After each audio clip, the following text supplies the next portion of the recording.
welcome back to my channel. Kembali lagi sama aku Dini. Gimana kabar kalian hari ini? Semoga tetap sehat dan bahagia ya.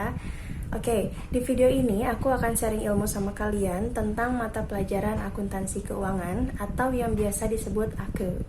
Nah, AKE ini adalah mata pelajaran yang diajarkan di kelas 11 dan kelas 12 SMK jurusan akuntansi. Tapi di video ini aku akan batasi, kita hanya akan membahas tentang piutang, yang nanti di dalamnya akan ada definisi piutang itu sendiri apa, kemudian kartu piutang itu apa, dan bagaimana bentuknya, serta bagaimana cara mengisi kartu piutang. So, jangan lama-lama, kita langsung belajar. Oke, seperti yang udah tadi di awal disampaikan, hari ini kita akan membatasi materinya, yaitu hanya tentang piutang. Atau piutang itu nama lainnya atau dalam bahasa Inggrisnya itu disebut account receivable ya. Nah, sebelum ke definisi, kalian masih ingat nggak apa sih 5 akun besar yang ada di akuntansi itu? Ya, betul. Yang pertama adalah harta, kemudian yang kedua adalah utang, yang ketiga adalah modal, dan yang keempat adalah pendapatan, serta yang paling terakhir adalah beban. Nah, kira-kira di mana nih posisinya piutang? Apakah di harta, utang, modal, pendapatan, atau beban? Silakan. Ya, betul. Kita lihat dulu harta. Nah, harta itu sendiri terbagi menjadi 2 bagian, yaitu ada harta lancar dan harta tetap. Oke, buat kalian yang tadi jawab ada di harta, nah ternyata harta dibagi 2 lagi nih, ada harta lancar dan harta tetap. Kira-kira adanya di mana? Harta lancar atau harta tetap? Piutang. Ya, piutang itu adanya di, oke, kita bahas dulu ya. Nah, di sini ada contoh-contoh akun apa saja yang termasuk ke dalam harta lancar. Yang pertama ada kas, kemudian ada piutang. Nah, berarti piutang adanya di harta lancar. Bagus, kejawab yang tadi jawabannya betul. Kemudian ada akun perlengkapan, ada sewa dibayar di muka, ada dan lain sebagainya ya. Nanti kita bahas lebih dalamnya lagi di khusus akun. Kemudian harta itu selain harta lancar ada juga harta tetap. Nah, harta tetap itu contohnya akun perawatan, kemudian gedung, dan lain-lain sebagainya. So, jadi kita udah tahu ya kalau piutang itu termasuk ke dalam akun harta, yaitu harta lancar. Jadi definisinya apa dong piutang itu? Nah, kita lihat.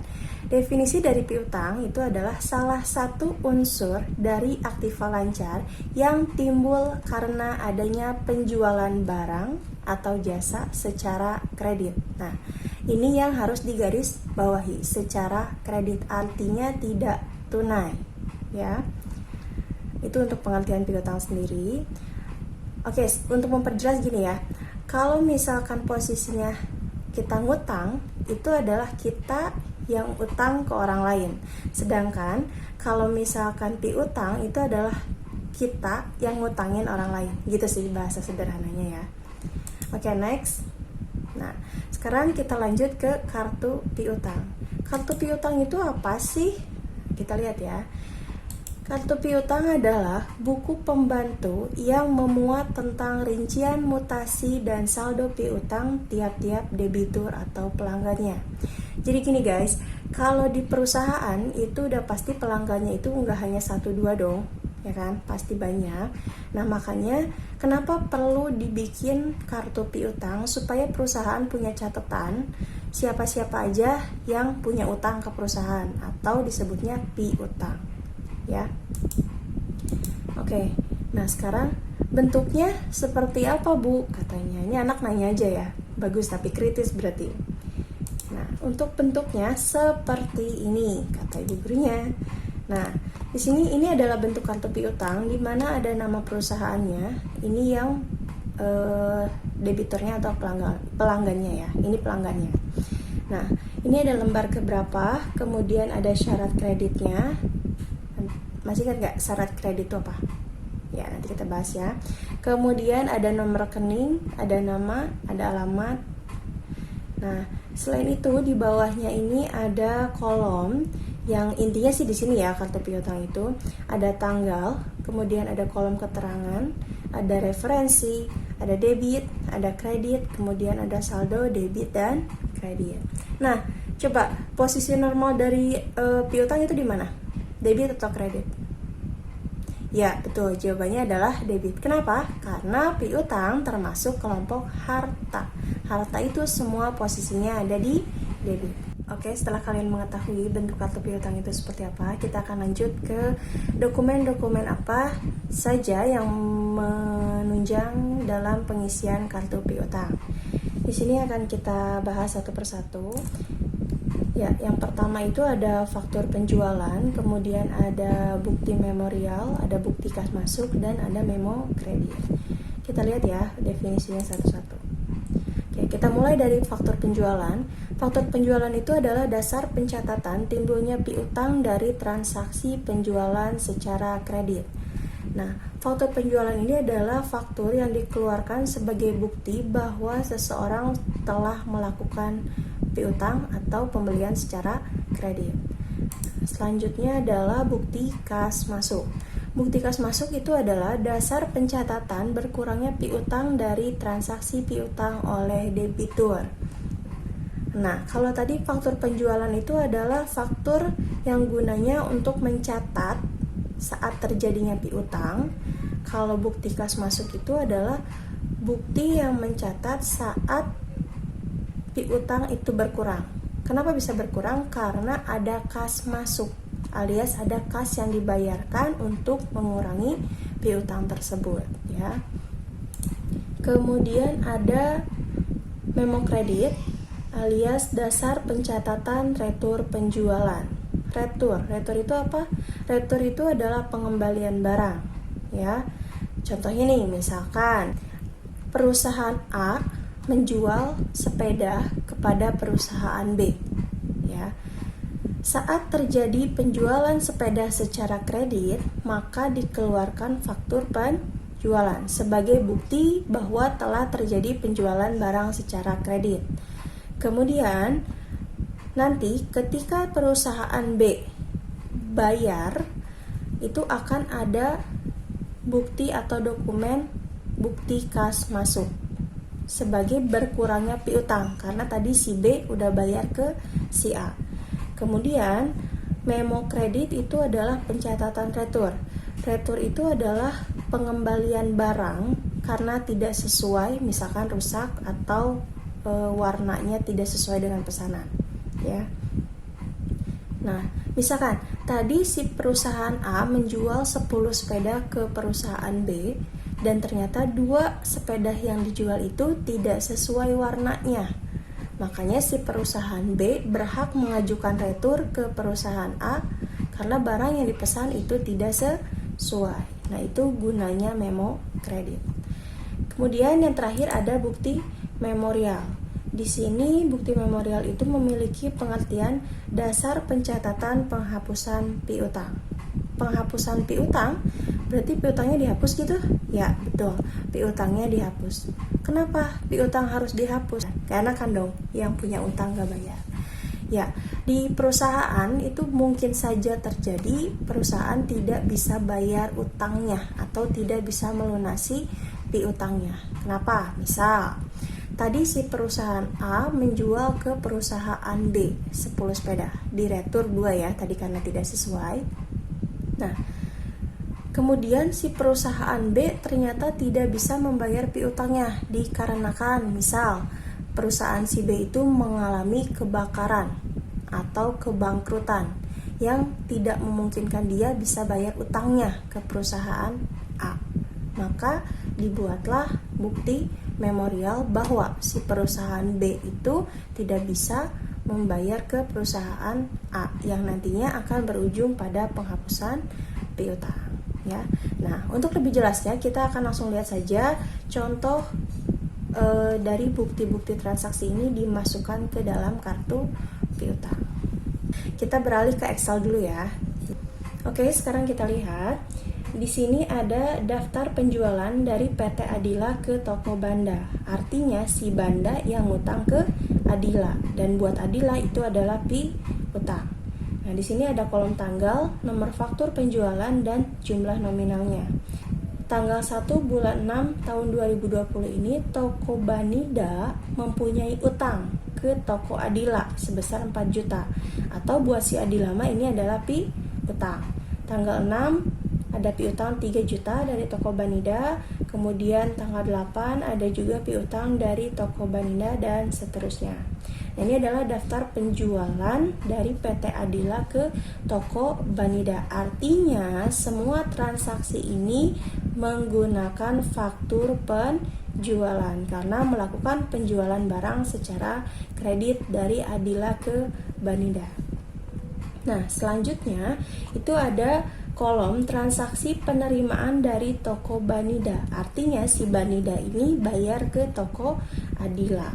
Tanggalnya ada di sini tertera, ada tanggal 8, tanggal 15 dan tanggal 18. Nominalnya pun ada. Ini artinya semua transaksi yang terjadi saat penerimaan ini menggunakan bukti kas masuk, yaitu penerimaan uang dari Banida ke toko Adila, yang artinya akan mengurangi piutang dari Banida ke Adila. Nah, sekarang kita sudah punya 2 dokumen sumber buat mencatat ke kartu piutang, yaitu ada dokumen faktur penjualan dan juga ada dokumen bukti kas masuk. Sekarang kita coba isikan Sekarang kita coba isikan ke kartu piutangnya. Ini adalah bentuk dari kartu piutang. Ya. Jelas di sini ada judulnya kartu piutang, kemudian nama debiturnya.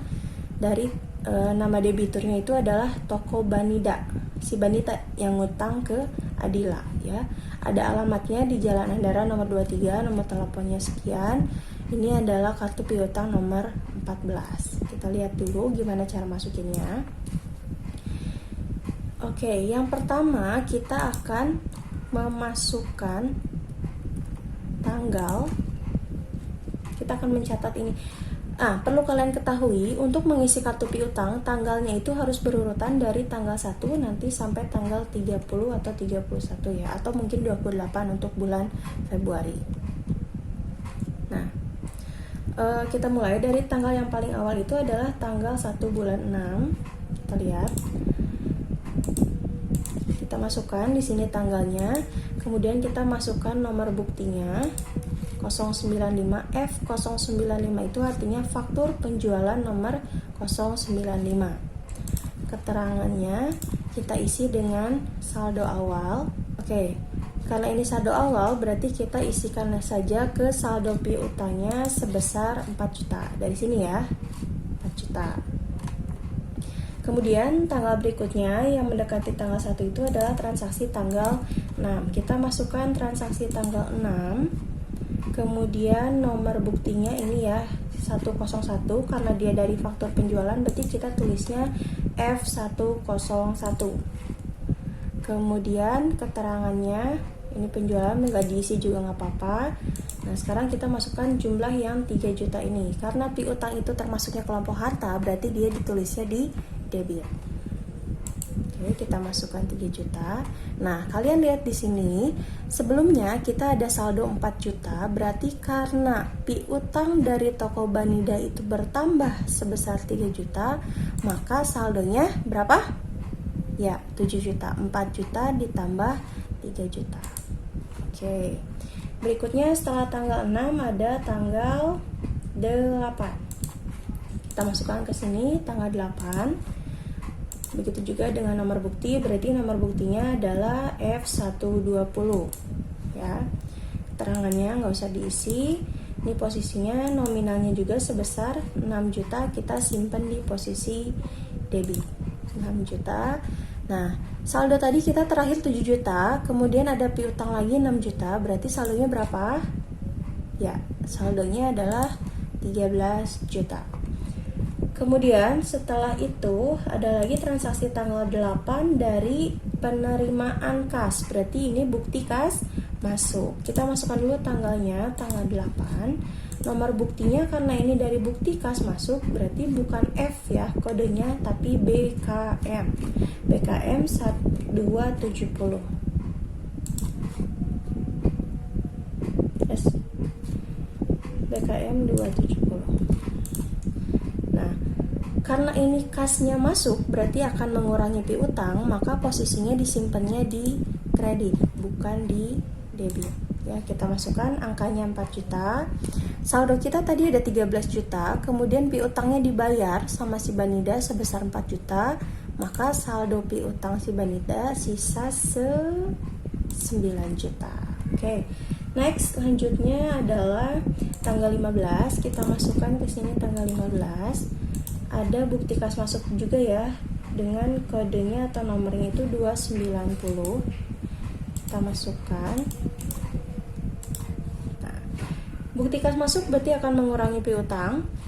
Jadi kita simpennya di debit atau di kredit?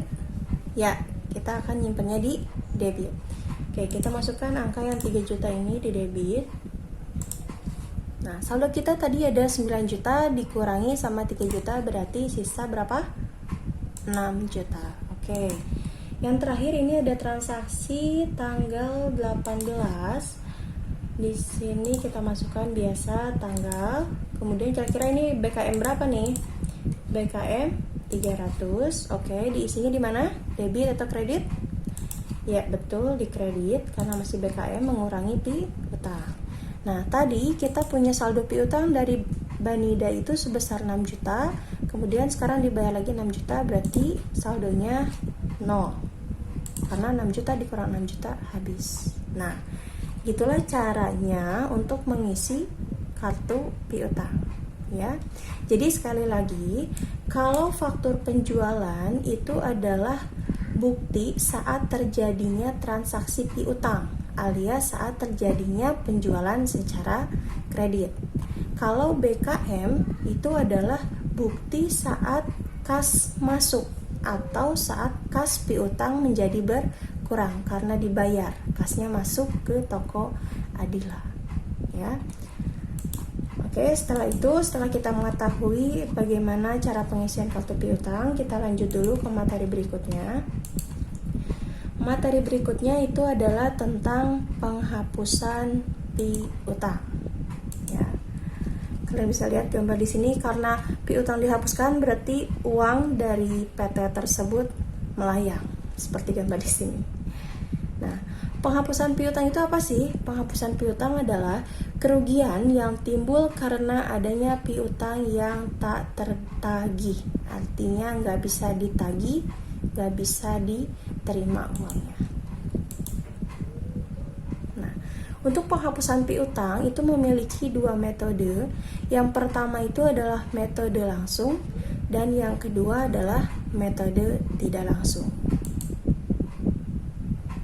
Tapi untuk dua metode ini kita akan bahas di pertemuan berikutnya karena akan ada jurnal dan lain sebagainya. Oke, berarti untuk kelas kali ini kita selesai di situ. Semoga kalian bisa mengerti dan paham. Kalau misalkan belum paham, kalian boleh ulang-ulangi videonya supaya paham. Dan nanti kita akan ketemu lagi di video selanjutnya.